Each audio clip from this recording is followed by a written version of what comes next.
At Tailor on the Aberystwyth-Shrewsbury line, chickens peck contentedly around the yard of the tiny station, drowsing in the sunshine of a May morning in 1964, while in the signal box the signalman takes his morning tea with the permanent way lengthman.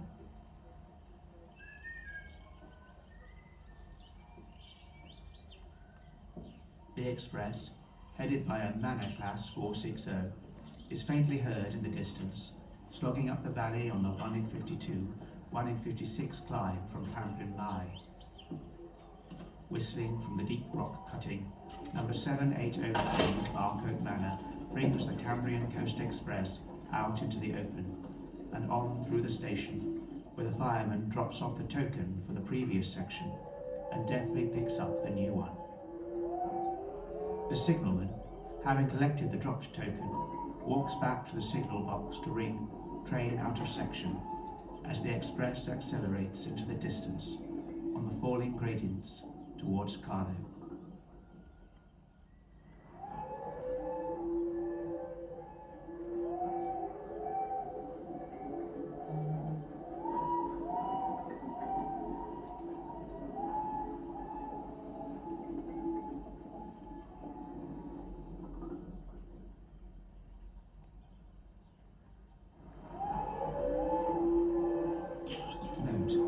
Tailor Station, like the other small stations on this line, is now closed.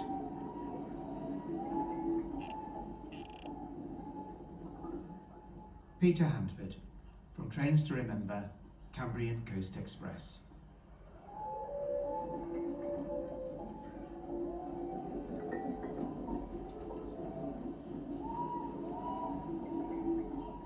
When Beecham cut down all the stations, and how they sort of destroyed all these little villages, the actual station and station masters who had these little in-between stations, you know, the best kept little station used to get a prize. And it's a shame because even though, say, sometimes you were on an express train sometimes, and they never actually stopped at these stations, they still were beautiful to go through. They were lovely.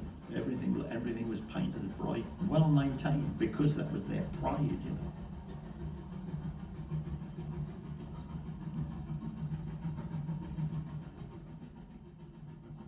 Our village had a tiny station, you know, a tiny little platform on each side, but they used to take coal into York, into the depots, and they used to take milk.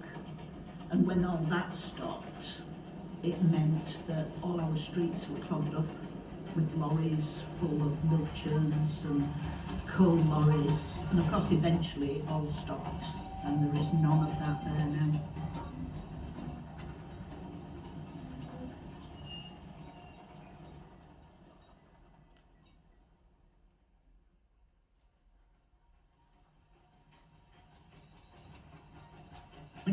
January 26th, 1972.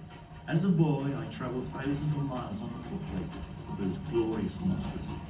My dad, he was a station master, and two uncles on my mother's side, they were driver and fireman. The best part of the S&D line has suffered the Beeching axe. That over the Mendip Hills is featured on a marvellous record. Even the track is ripped up now. I have 300 to 400 records, but these steamers are more music than music to me. 29th of February. What I like about it is there's not only trains on it, but also sheep, lambs, birds, even the sound of a jet plane. 1st of July 1972. It's the most visual sound I have ever heard.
train out of station.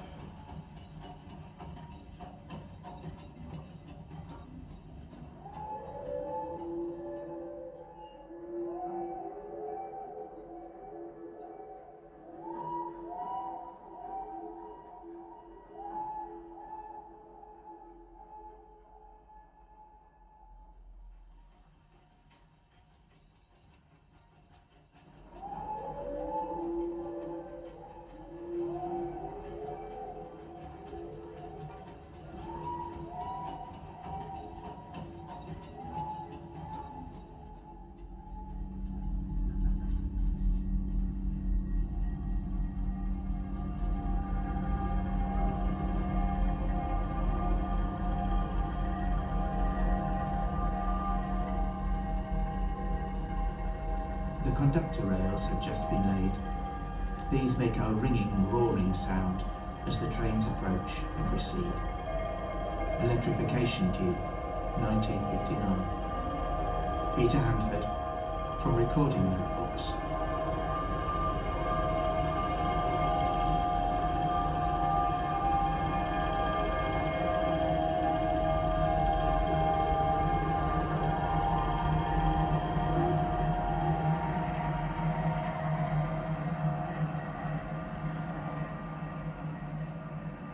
I guess it can kind of be somewhat idealised version of how things really were.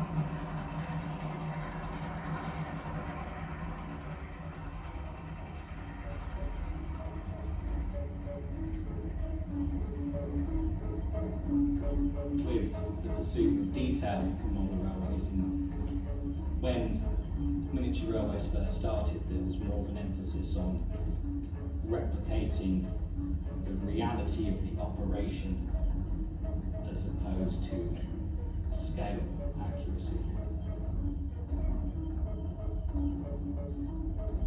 It's expected there'll be separately fitted metal parts. Some people are very obsessive about having sprung buffers, although because of the couplings the models never actually engage their buffers with anything, only the carpet when they fall off.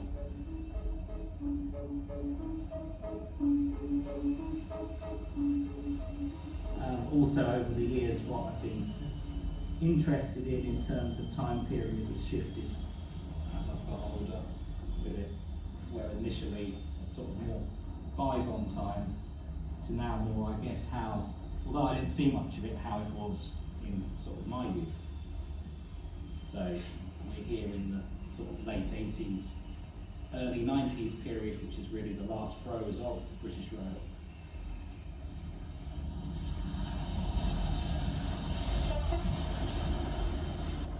The only reason we all have the same time is because the railways, whereas everywhere in the UK before that had its own time, based upon when the sun rose and set.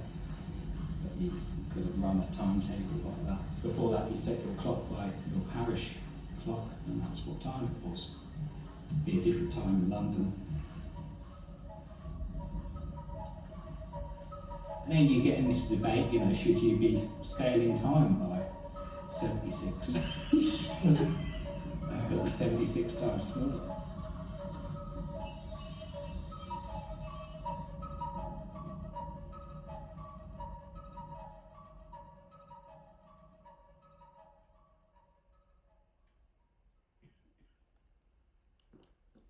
Hi, I'm Rosie.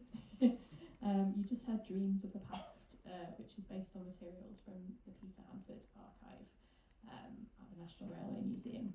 So both his steam train recordings and some of the writings, as well as letters to him that were in the archive.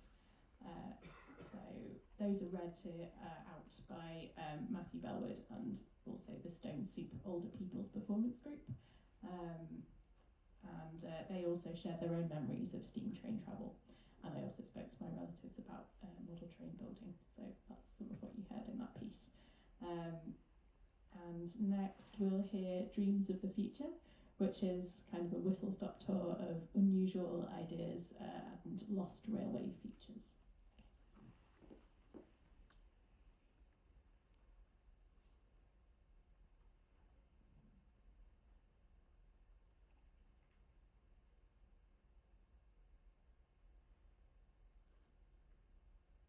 Railway lines, roads of steel which join and part and bend, and then rush away to meet again somewhere, sometimes, like the lives of men.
They